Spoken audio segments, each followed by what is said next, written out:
Salut à tous, c'est Cédric, je suis très content de vous retrouver aujourd'hui pour cette nouvelle vidéo. Comme vous le savez, pendant quelques semaines, j'ai organisé pas mal de meet-ups sur Paris et ça a été vraiment l'occasion de pouvoir rencontrer beaucoup de personnes et de discuter autour de l'investissement sur nos différents problèmes, essayer de trouver des solutions ensemble. Et lors de ces événements, j'ai rencontré aussi beaucoup d'investisseurs débutants. Et je me suis rendu compte qu'il y avait un problème qui ressortait de manière récurrente, c'était la faculté à se disperser lors de la recherche de son premier investissement. Et du coup, dans cette vidéo, je voulais vous en parler pour trouver des solutions. Avant d'aller plus loin dans cette vidéo, je voulais vous signaler qu'au mois de juin, je vais relancer une grosse session de meet-up. Moi personnellement, c'est ce que je préfère, c'est du réel. Je trouve que ça apporte beaucoup de valeur à tout le monde. Je ne vais pas vous en parler plus aujourd'hui, mais je ferai une vidéo la semaine prochaine dédiée à ça. Ne la loupez pas parce qu'il y aura tous les liens d'inscription dedans. Et j'ai une énorme liste d'attente, donc je pense que ça va aller très vite. Vous êtes de plus en plus nombreux à me solliciter, que ce soit par mail, sur la chaîne YouTube ou lors des événements physiques. Et il arrive que j'aille un petit peu plus loin avec certaines personnes. Lors de ces accompagnements, on commence, la première question que je leur pose, c'est de savoir un petit peu pourquoi ils veulent investir, connaître un petit peu leur projet, se connaître un petit peu leur vie personnelle.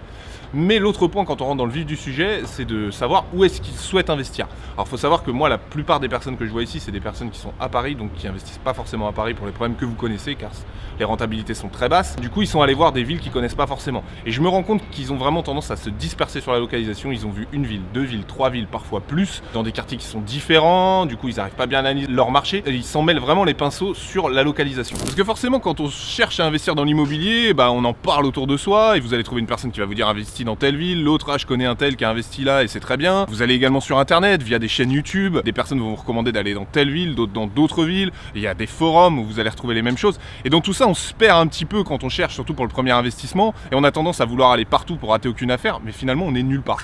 Pour illustrer mes propos, je vais vous parler d'un abonné avec qui je travaille en ce moment sur la recherche de son premier investissement. On s'est rencontré lors d'un meet-up, on avait échangé par mail plusieurs fois et il a souhaité que je l'accompagne, que je l'aide pour réaliser ce premier investissement. On s'est rencontré, la première chose qu'on a vraiment développé après faire connaissance et savoir un petit peu pourquoi il souhaitait investir, c'était où il voulait investir. Et là je me suis rendu compte, comme beaucoup, qu'il y avait plusieurs villes sur lesquelles il hésitait.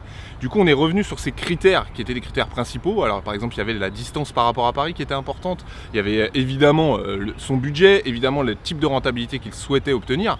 Et à partir de là, on avait sélectionné 3 villes. Moi j'ai travaillé là-dessus et il y a vraiment une ville qui est ressortie naturellement. La deuxième problématique, sélectionner son type de bien.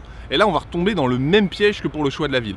C'est-à-dire que vous allez vous renseigner autour de vous, en parler à des personnes, regarder internet, donc vous allez voir des chaînes YouTube, des blogs où quelqu'un va vous dire faut faire de la colocation, d'autres va vous dire faut acheter un immeuble, une autre personne va vous dire pour faire de la location courte durée par exemple acheter une petite surface, d'autres va vous dire faut acheter un immeuble que vous allez diviser pour faire de la location saisonnière. Je vais prendre l'exemple d'un ami qui est en recherche de son premier investissement et qui me demande des conseils assez régulièrement. Je vais vous expliquer, par exemple il y a 1 an et demi il cherchait un immeuble de rapport avec 15% de rentabilité, après il a cherché une petite surface, maintenant il veut faire de la coloc et en gros comme je vous dis ça fait 1 an et demi qu'il cherche, qui met de l'énergie, qui regarde des choses et au final en 1 an et demi il a toujours pas investi. Pourtant c'est une personne qui se bouge, qui passe à l'action, c'est pas quelqu'un de passif dans sa recherche, mais à force de passer de visiter un studio, un 2 pièces, à un immeuble, à chercher un 4 pièces pour une coloc, il s'est complètement épuisé et démotivé dans sa recherche. Maintenant je comprends qu'on puisse tomber dans ce piège parce que forcément quand on cherche, surtout au début, on va se dire plus je vais regarder de choses, plus on a de chances de tomber sur la belle affaire. Et n'oubliez pas que la recherche immobilière, même quand on sait exactement ce qu'on cherche, c'est quelque chose d'hyper chronophage. Vous allez y passer un temps fou. Comme tout le monde, vous avez une famille, vous avez un job et vous n'avez pas 24 heures sur 24, 7 jours sur 7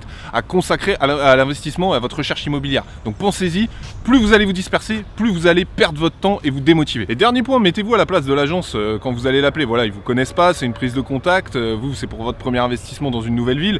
Vous allez l'appeler en lui disant bonjour, je cherche un 2 pièces pour faire de la location étudiante, cherche également une coloc, cherche également un immeuble de rapport. L'agent va être complètement perdu. Alors il y aura 2 possibilités, soit il vous prend pas du tout au sérieux, soit il va même plus savoir vraiment ce que vous cherchez parce que il aura un éventail de types de biens sur des budgets complètement différents et du coup il pensera jamais à vous. Pour résumer, première étape, on sélectionne la ville de son investissement et deuxième étape, on définit son type de bien. Je trouvais que c'était vraiment important de vous parler de ça aujourd'hui parce que je suis en contact avec énormément d'investisseurs débutants et qui ont vraiment envie de passer à l'action et qui se démotivent bêtement parce qu'ils ont une mauvaise méthodologie et qui se dispersent trop dans leur recherche. J'espère que cette vidéo vous a plu. Comme d'habitude, j'attends dans les commentaires un petit peu votre avis sur tout ça, votre partage d'expérience. Dites-moi un peu ce que vous en pensez.